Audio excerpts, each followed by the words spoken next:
Okay, so we're going to do a wild garlic pull apart loaf. So in here I've got 200 grams of unsalted butter, about half a teaspoon of salt, and then about half a bowl's worth of this much, of this bowl of wild garlic leaves. Okay, and then I've chopped the wild garlic leaves and mixed it well with the salt into the butter. Okay, and then we've got here a simple basic white dough made with 500 grams of strong white flour. Just turn that out onto that floury surface, and I'm just going to cut it into about 12 pieces.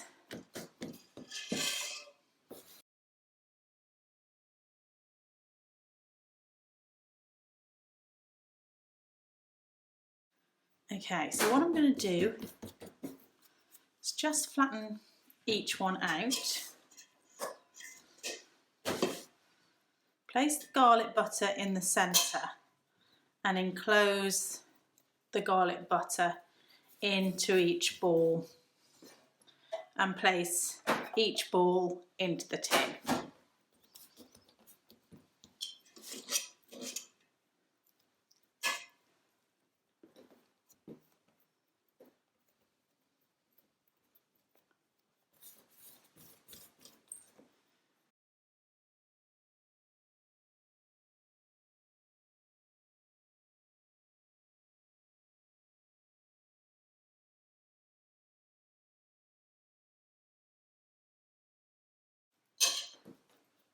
And what happens here is, as the loaf proves,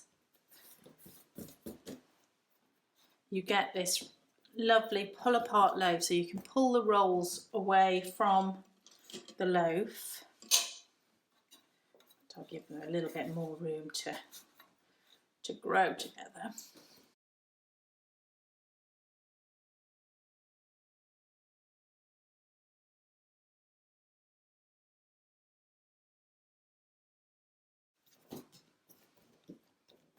I'm going to split this one, make it two smaller ones so I can put them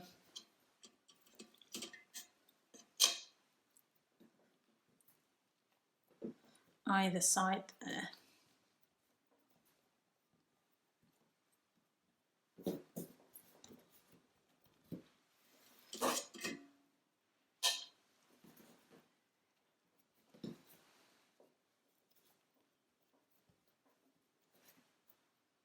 Okay, so there you go. Now that's going to prove and fill the tin up.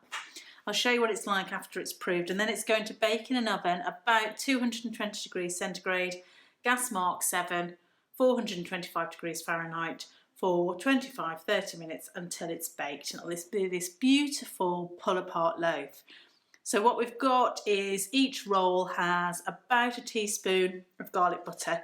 You can see I've got plenty of garlic butter left, so that can either be used once the loaf is baked. You could brush some over the top to make it extra garlicky, or I could now put this into some cling film, roll it into a sausage and pop it in the freezer to cut slices off whenever I want to use it. This is now ready for the oven. If I touch it, it feels nice and light and airy. I can feel the lump of butter in there. I can feel that the bread itself feels lovely and bouncy and airy all over. So I know that it's ready to go into the oven to bake now, and then I'll show you what it looks like when it's baked. So here's the garlic pull apart loaf out of the oven. Now you could leave it like this, okay, and it looks beautiful, and it'll have that crust on there, so if you prefer crusty bits. I just wanted to see if I melted a bit of the garlic butter and brushed it over the top, what it would look like then. Oh, I tell you, the smell of this loaf and this butter is absolutely gorgeous. If you're not a fan of garlic, you're going to hate it. If you love garlic, you are going to love it. This is the loaf hot from the oven. I just want to show you, if I rip one of these off and tear that open, Can you see each one has like a pocket of garlicky deliciousness inside? So they've got that crusty edge and beautiful soft bread with a garlic butter inside each ball. And if I show you around the loaf, so you get the whole lot is crusty, so each one of those rolls, as you tear it off, will have a lovely bit of crustiness and a bit of garlicness. Oh, heaven.